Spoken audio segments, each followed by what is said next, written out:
Hey, it's Brett, and we are continuing They Can't Kill Us All by Wesley Lowery. This is Chapter 2, Part 2. Many of the local organizers were excited to have reinforcements. They had been out in the streets for days, launching organizations such as Hands Up United and Millennials United, Activists United.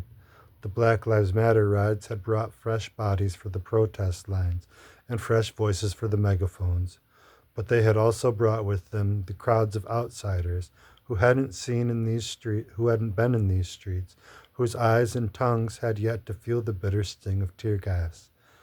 The tension between the veterans and the newcomers would eventually play out not only in cities like St. Louis and Cleveland, but also on a national stage as the media began attempting to define the contours of the protest movement and appoint leaders.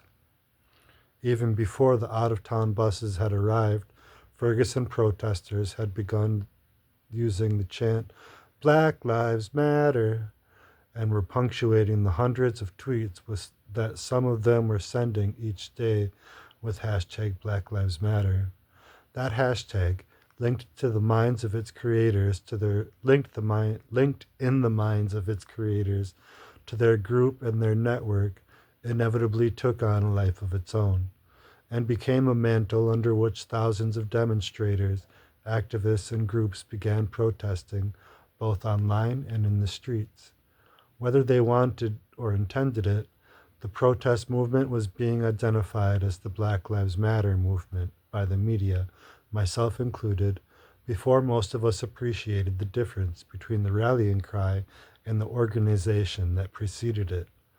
This conflation became even more complicated once the hashtag Black Lives Matter group founded by Garza, Colors, and Tometi began spawning chapters and organizing a more formal network of allies.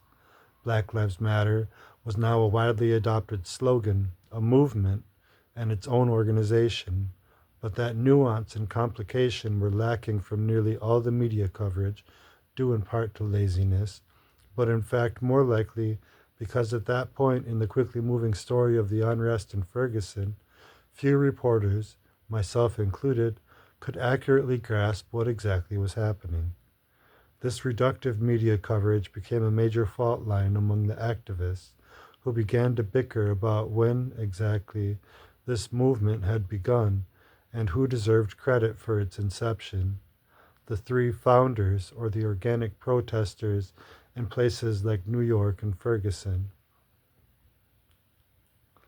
This conflation was cause for concern because the project was near and dear to our hearts. Colors wrote in an essay on the protest movement in February 2016. As queer black women, we are often misremembered as contributors and creators of our work, a consequence of deep seated patriarchy, sexism, and homophobia. But more importantly, this was cause for concern because movements don't belong to any one person, and we knew that this movement wasn't started by us. Its roots lie in the black organizers of centuries ago, our ancestors who, in the face of violence like chattel slavery, lynching, whipping, rape, theft, and separation of our families, fought for freedom from the state. But despite after intervention with the media, they continued to conflate the two, causing a fissure among some. While organizers and activists began attempting to sort this out amongst themselves, with rifts at times spilling out into social media, their supporters in the rest of the nation continued to carry their banner and express solidarity with a movement still working to find its footing, and at some moments, infighting one misstep away from implosion. As March of 2016, the 10th anniversary of Twitter, the hashtag Black Lives Matter has been used more than 12 million times, the third most of any hashtag related to a social cause. Atop the list, however, sits Ferguson, the most used hashtag promoting a social cause in the history of Twitter, tweeted more than 27 million times. hashtag Black Lives Matter, would not be recognized worldwide if it weren't for the folks in St. Louis and Ferguson who put their bodies on the line day in and day out, and who continue to show up for Black lives, Colors wrote. And yet we knew there was something specific about Ferguson and the efforts of the brave organizers in Ferguson that made this moment different, more radically intersectional, more tuned to the technology of our times, more in your face. Ferguson organizers shifted the energy in this country in the direction of Black liberation in the same and different ways as the case of Amadou Diallo, Rodney King, Jenna Six, Troy Davis, and Trayvon Martin.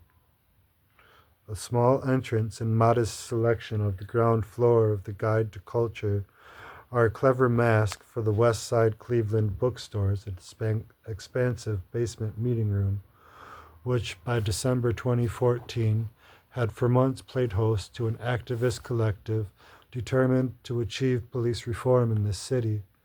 After curving down the stairs, you're confronted by a lounge of sorts, a series of couches covered by a canopy of cloth.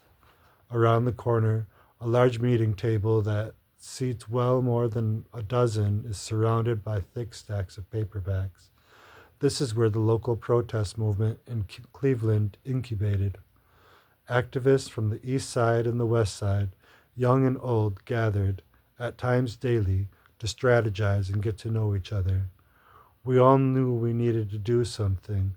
We had to this time, said R.A. Washington, a musician and poet who owns the bookstore and serves as a sort of community elder in the surrounding blocks. The first time I showed up for one of those meetings. At that point, there was no formal Black Lives Matter chapter in Cleveland. Organizers for the ongoing demonstrations hailed from a mishmash of other activist groups and labor organizations. Unlike the leadership tug-of-war that took place in Ferguson, there was no concern in Cleveland about external interlopers. Almost all of the young activists were local. On this day, a cold afternoon about 3 days into my trip home, a hodgepodge of activists and organizers peppered several members of the city council with questions. They had specific demands and insisted that each local official they met complete a report card, committing to either yes or no on statements such as, the officer who killed Rice should be immediately indicted. We need to show that we as young Black people in Cleveland are no longer going to allow these things to happen, said Joe Worthy, an organizer with the New Abolitionist Association, one of the groups of younger protesters and activists that had driven the demonstrations here. Worthy was one of the first activists I met when I arrived home. He spoke in a sharp, polished cadence with little patience for niceties. If a council member started to wander into talking points, it was Joe who would shut him or her down and demand that he or she address the question asked. We wanted a public commitment to our demands, at least from some council members, but we also wanted a public commitment to negotiate publicly to bring change, Worthy declared during the meeting, earning a round of snaps of approval. These things can't be negotiated by backroom deals. Cleveland is built from a proud activist and civil rights tradition, with locals quick to know that it was here, partially in response to the civil rights movement, that the first Black mayor of a major American city was elected. That legacy left a mosaic of community organizing groups, from those focused on the Black on Black crime to those left over from Occupy Wall Street to those who have for years worked on police brutality issues. But a summit like this, featuring primarily young, but also some older activists, many noted, seemed unprecedented, at least in recent local history. When Tamir Rice was killed, it seemed activists Cleveland jolted into action, determined to learn the lesson from St. Louis and New York, top city officials in Cleveland took extremely deliberate steps in response to the renewed protest. The fact that half a dozen council members were gathered here in this bookstore basement to be peppered with questions was evidence that Police Chief Calvin Williams, who is black, voluntarily shut down parts of the highway so that protesters could march. Police officers working nights during many of the early demonstrations talked openly and at times joked around with demonstrators. There are things that are wrong within the Cleveland Division of Police, and we will correct them. That is my pledge to everybody, Williams vowed during a forum titled, Is Cleveland the Next Ferguson?, that city leaders held in December at the Word Church, the city's most influential black congregation. While, like St. Louis, Cleveland is a heavily segregated Midwestern metropolis, still battling its way out of tough economic times that have left a significant portion of its black population in poverty. In many ways, Cleveland has seen a much less violent and boisterous response to the Tamir Rice shooting than Greater St. Louis did in the days after Michael Brown was killed. There had been some protests, and city leaders were feeling pressure. Tamir Rice should not have been shot, Williams said, prompting applause from the crowd. It is not Tamir Rice's fault, but it is also not the fault of that officer, Williams added, which earned him as many jeers as his previous remark had brought claps. By all accounts, Cleveland police could not have handled the protest more differently than their colleagues in St. Louis, who suited up in riot gear and deployed tear gas and fired rubber bullets not only at violent looters, but also at peaceful protesters, local elected officials, and residents who had left their suburban homes to observe the ruckus happening outside. But not in Cleveland. In fact, after some morning commuters and media figures griped about the highway protest impeding traffic and causing inconvenience, Mayor Jackson responded by declaring, "That's the inconvenience of freedom." People are rightfully angry, Cleveland City Council President Kevin Kelly told me one afternoon as we sat in his City Hall office. In some parts of the city, the Cleveland Division of Police and the community need to have a relationship that is stronger. Behind him, on proud display, was the yellow flag of the Old Brooklyn, a West Side Cleveland neighborhood perhaps known for its high number of law enforcement and public safety families, which lies in Kelly's district. And in police districts like those, where on some blocks it seems there's a proud supporter of the FOP affixed to at least one car in every other driveway, Kelly and others told me there are stronger relationships between officers and the community.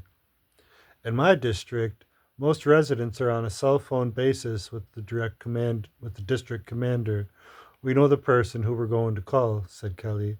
I think that if in every edge of the city we did as good a job as that, we'd be able to use those relationships as a vehicle to push for progress. I knew he was right, in large part because I knew people who had spent their entire lives in his district. My college roommate at Ohio University hailed from a police family in Old Brooklyn. His aunts and uncles were cops, and his cousins, who would crash on our futon in their nearly monthly visits to campus, all seemed to want to grow up to be Cleveland cops, and a few of them did. Much of Cleveland was not only skeptical of the ongoing protests, but also horrified that the city was in the midst of a crime wave. Things were getting even more dangerous for the officers who was looking out for them. There's been so much negative publicity, we wanted our officers to know that the community is behind them. Mary Jo Graves, a police dispatcher in Cleveland, who also lived in Old Brooklyn, told me. Dismayed by what she saw as anti-police rhetoric, Graves put out a call on Facebook. asking people to meet her in downtown Cleveland for a rally in support of police. She had hoped for 100 people. More than 4,000 showed up. I think people are finally fed up, said Graves, whose Sea of Blue rally was one of dozens of similar events that popped up in the months after Ferguson. Our officers are good people who go out there and do good. Are there some bad things that need to be changed in law enforcement? Maybe, but it's important that our officers know they have their community's support. Not long after I finished interviewing the council president in City Hall, I found his colleague, Councilman Zach Reed, holed up in his cluttered third floor office in City Hall. Just moments after I entered his office, he pointed to a map laid out across one corner of his desk. It's a simple enough setup, a white poster board with the city's 17 districts outlined and dozens of red pushpins inserted, each representing a homicide this year. The council meetings got an email each Monday tallying every homicide in the preceding week and telling them how it compares to that point in each of the 4 previous years. And for each new homicide, Reed inserts a red pushpin at the corresponding location on the map. Reed described it as a step toward thawing the numbness that many in Cleveland, including members of the council, have felt toward the violence that for years has been prevalent there. Violence by both police and by residents. It's in the DNA of not only the residents, but also the police, Reed told me. If we don't change that mindset that it's us against them, then we're never going to fix this system.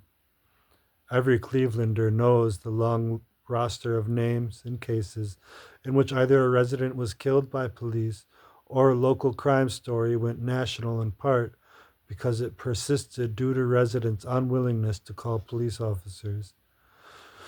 The incident that Clevelanders point to as their most horrifying anecdote of excessive force by police was the November 2012 shooting of Timothy Russell and Melissa Williams, whose miles-long police chase resulted in their death in a hail of 137 bullets fired by 13 of the more than 100 officers involved in the chase.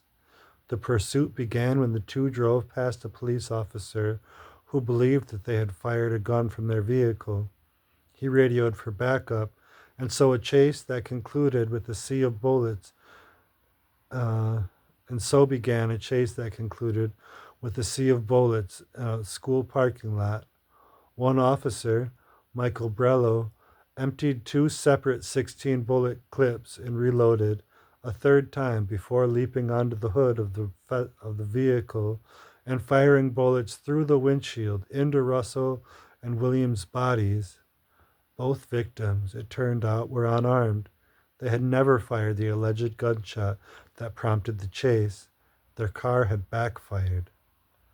Brello would be charged with murder in the 137 bullets case, but a judge would ultimately rule that because it was impossible to say that it was one of the bullets from his gun that killed Russell and Williams, he could not be convicted. In cases like the 137 bullets shooting that community leaders say have led to a deterioration of what little trust remained between the Cleveland community and the police. My dad would mention the case every time I came home from school or was back visiting after I begun my career. 137 bullets, he'd exclaim as he read the paper.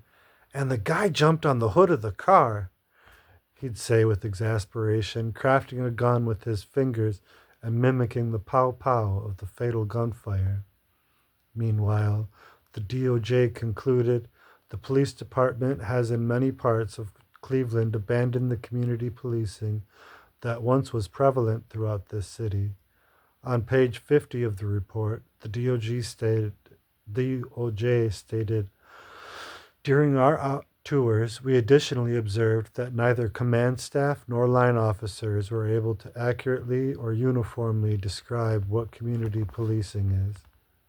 Several current and former law enforcement officials insist that it hasn't always been this way, pointing to the 1990s when, thanks to Clinton administration grants for community policing, police departments in Cleveland and its surrounding suburbs had more officers devoted to foot and bike patrols and neighborhood beats.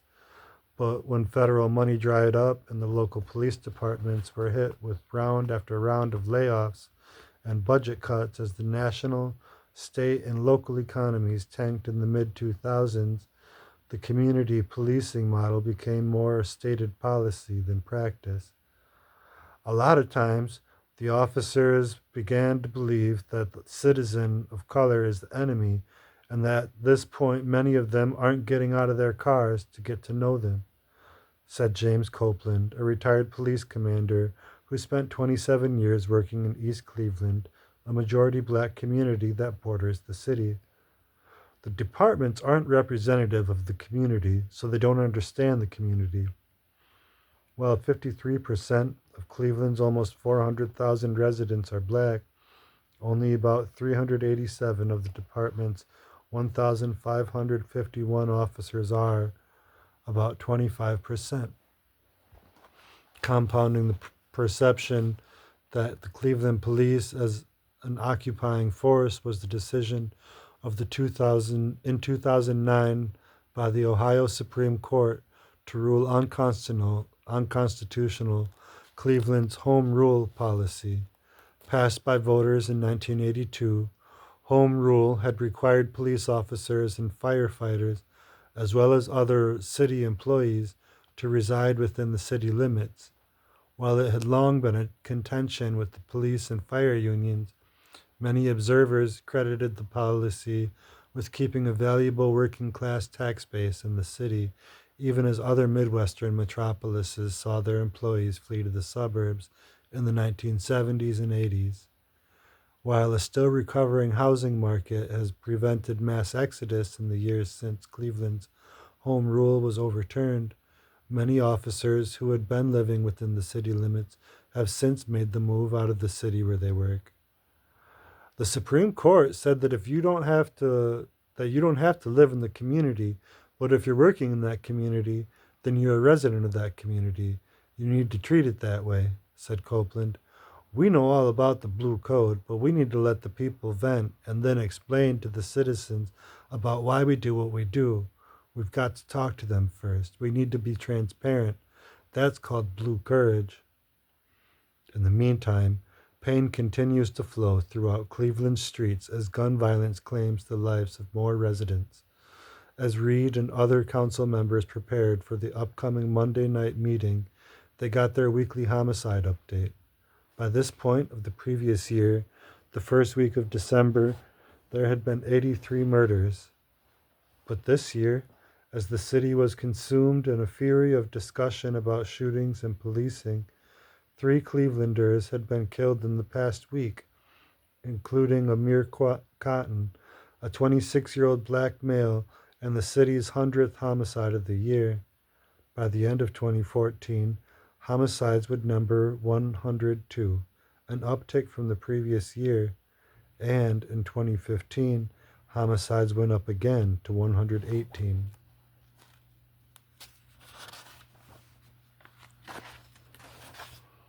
It's time for all of us to wake up, Reed told me at the end of our meeting as he placed his poster board behind his desk. We've all got to wake up.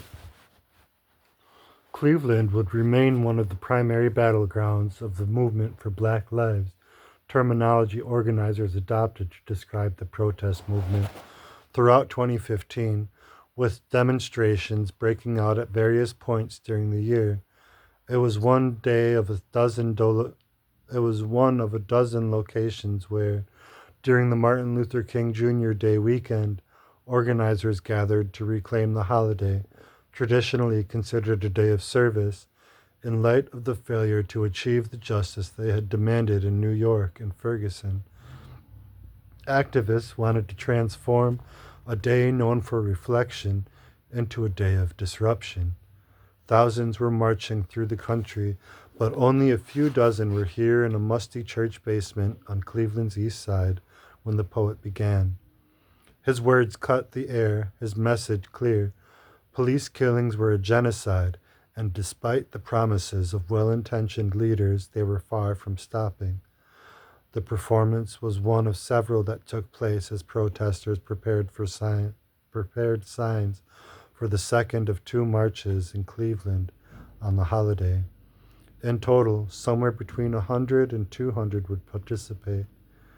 But the gathering, though small in number and a bit more white than may have been expected, marked an important milestone for the still budding protest efforts in Cleveland. Young and old had come together to coordinate the day's actions, a march, this lunch and performance, and then a second march. Every social movement must grapple with the generational and tactical divides that arise between the varying groups and factions that comprise the ground troops.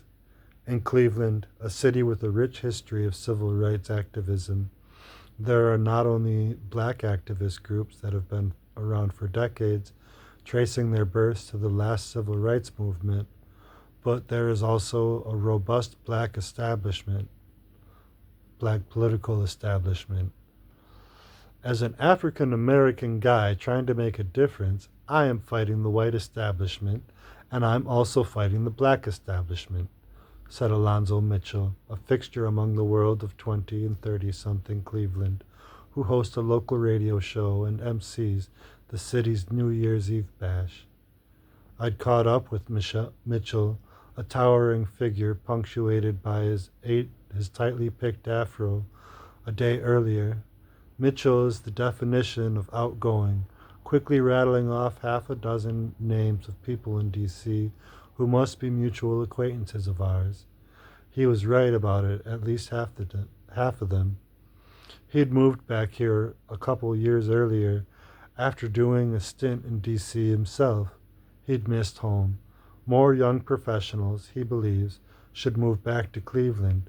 A wave of immigration, he maintains, would revitalize this at times struggling Rust Belt metropolis. Mitchell hit Cleveland like a whirlwind, deciding he would attend every single city council meeting. Once he began to ask questions, he soon took over his own public affairs show. Then he launched a concert and performance art series, Ohio Homecoming. His goal was to showcase the talent in his hometown. He dreamed of one day entering politics himself, perhaps crafting a ticket of all young people to run for various city positions, so he reached out to several city officials, proposing that they set up a mentorship program for young adults hoping to enter public service. He got a hard no. "No one is going to teach you," he recalled being told by one prominent official. "Power is never given, it's taken." It's an open secret that there exists a conflict between a new generation of young black leadership and a black establishment reluctant to give up the power they spent decades fighting to secure. Activists, young and old, as well as some of the local elected officials and other observers of local politics, all acknowledge that perhaps one of the things holding this Midwestern city back is the ongoing tension between different generations of black leadership. We've had a history of black political leadership at the highest level. There's always been a high level of black political engagement here. Ronnie Dunn, a criminal justice professor at Cleveland State University, who has for years studied the Cleveland Police Department, told me as I sat in his office, "There is certainly a group of us, myself included, who fall into what is short of a black managerial class, who in some way or another are part of the system."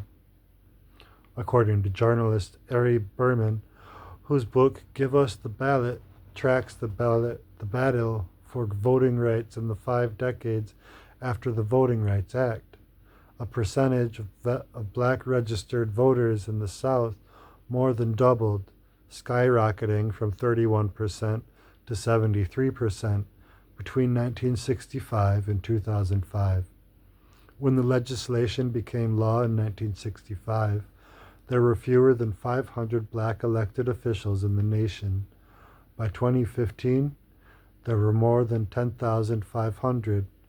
The number of black members of Congress had grown from 5 to 43, and there was no victory brought about by the Voting Rights Act bigger or more consequential than the 2008 election of Barack Obama.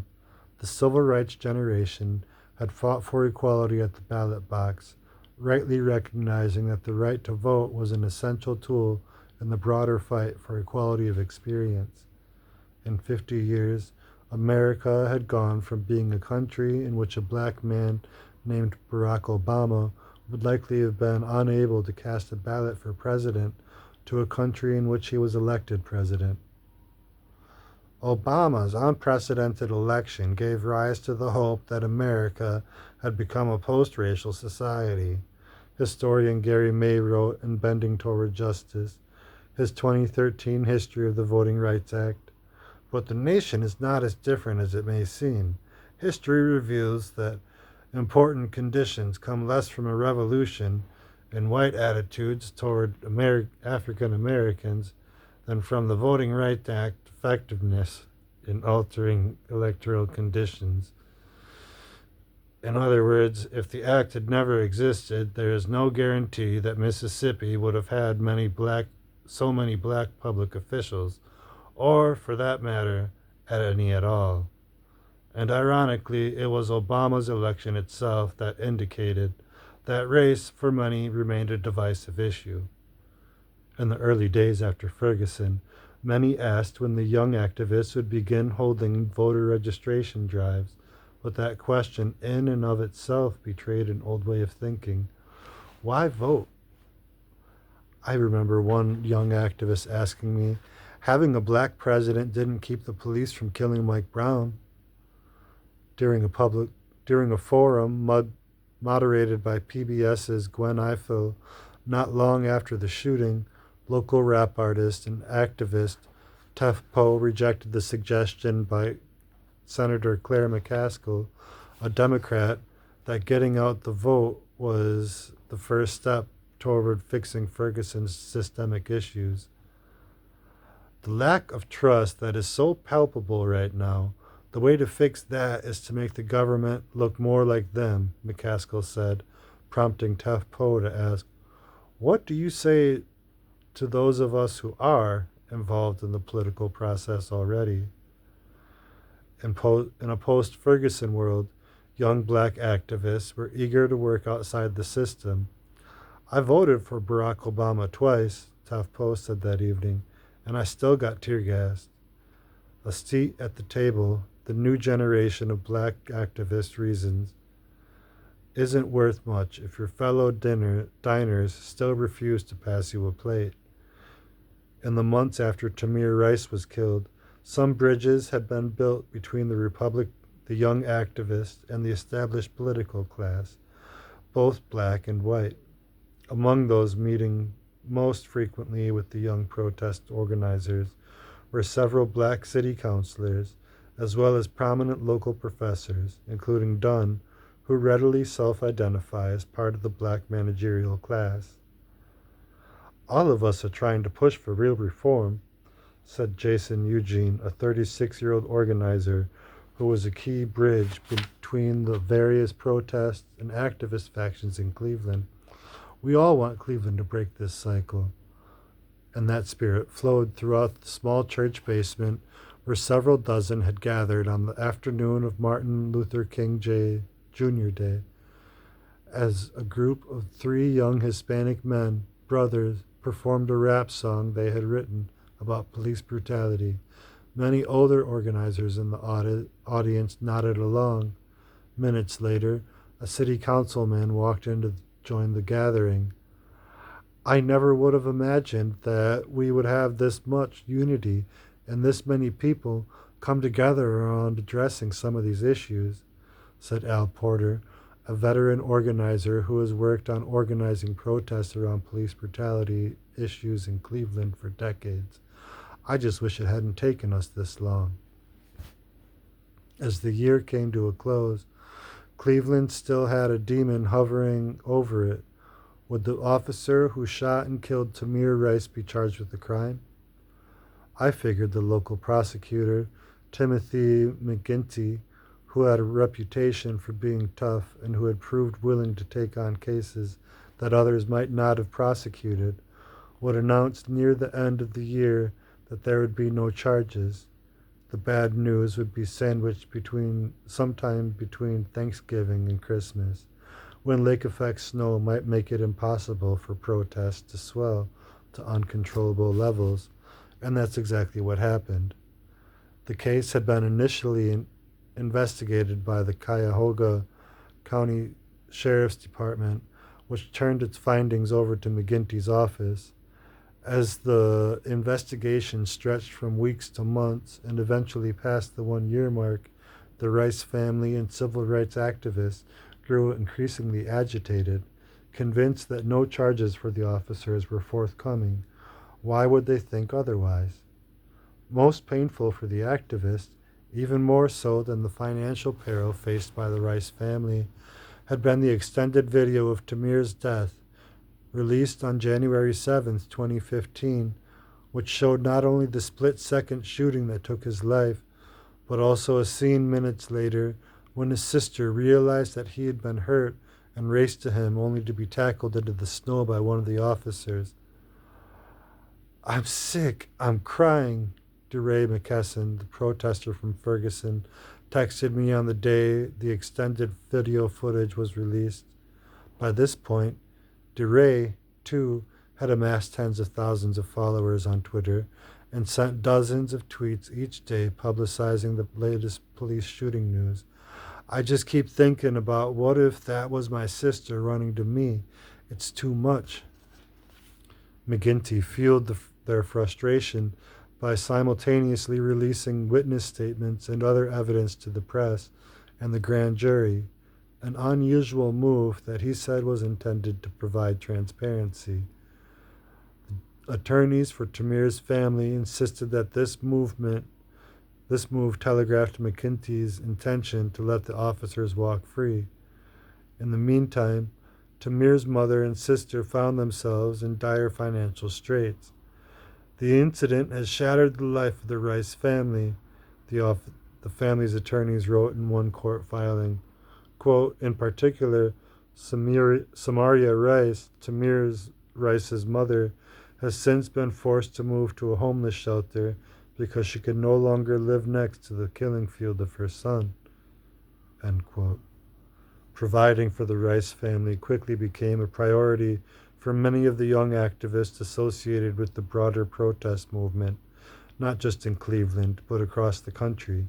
Among those who most aggressively sought to intervene on their behalf was Sean King, an author and life coach turned activist who, during the early days of Ferguson, built an online following of hundreds of thousands. King had long seen himself as a racial justice activist, involved in both politics and activism since his days in student government at Morehouse College in the late 1990s. But, he recalled for me later, it was the death of Michael Brown that awakened him to the extent of police violence. "If you ask me before Ferguson where the two poles of police brutality were, I would have told you Los Angeles and New York, and I knew about Rodney King and Amadou Diallo and Abner Louima and Sean Bell," King told me. "These stories from New York and LA, even before social media, always got told. It created in me an impression that police brutality was at its worst in these two places. I didn't know how bad it was in other places because I wasn't reading the newspaper in St. Louis." In 2014, King was working as a social media director for an environmental charity when someone emailed him a link to the video of Eric Garner's death in New York. "I made up my mind right there at my desk that I was going to share this video everywhere and that somebody was going to be arrested," King told me. I was posting it on Facebook and Twitter. I was so obsessed with it that I thought I was going to lose my actual job. All I was doing was researching this case. Then, several weeks later, King got a private message on Twitter. A young black man had been killed by the police in a town called Ferguson. I typed Ferguson into my search box, and sure as hell, there are photos of kids lying dead in the street, King said. I was like, oh my gosh, the police are killing folks everywhere. King partnered with Feminista Jones, a social worker, activist, and feminist writer, to raise more than $60,000 to give to the Rice family soon after Tamir's death. The fundraiser was signed off on by an uncle, but there was a miscommunication, leading to some publicly questioning whether or not King and Jones had the authorization of the family. Timothy Kucharski had been one of the two attorneys representing the Rice family for several weeks when he got a call from a friend in early December asking about an online fundraiser in the Rice name. As the funds raised surpassed $27,000, Kucharski contacted law enforcement as well as youcaring.com, the site being used to raise the money, asking that assets be donated to the fund be seized and held for the Rice family. He contacted King, who has previously used his social media following to raise money for victims of police shootings and natural disasters, and who insisted that his plan was always to give money to the family.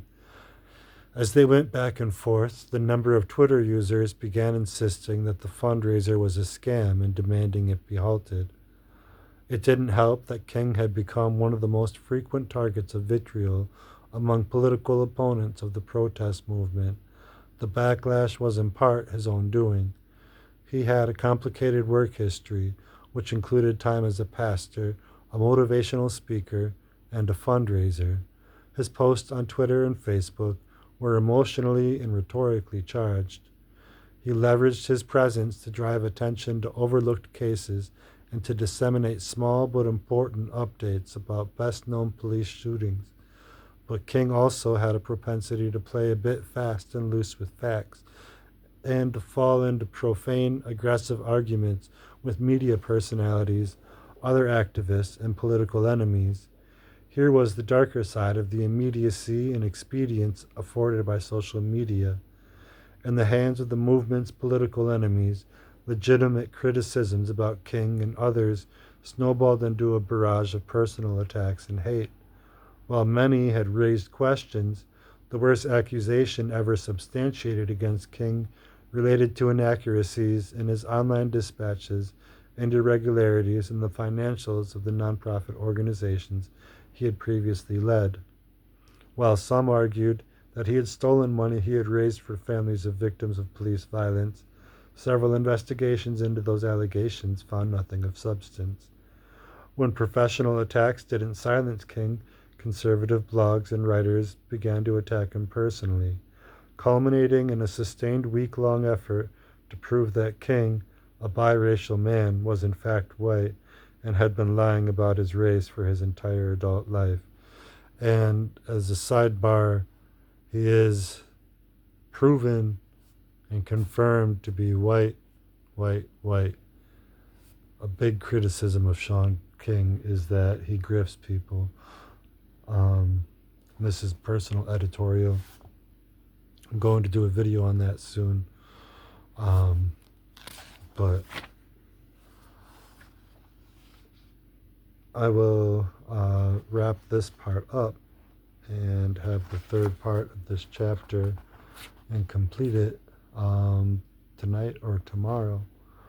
So thank you. Please follow if you'd like to hear more things that I read, or check out my library. I've got over 350 videos of reading over the past few years. So it's my big passion project. Thank you for checking in with me.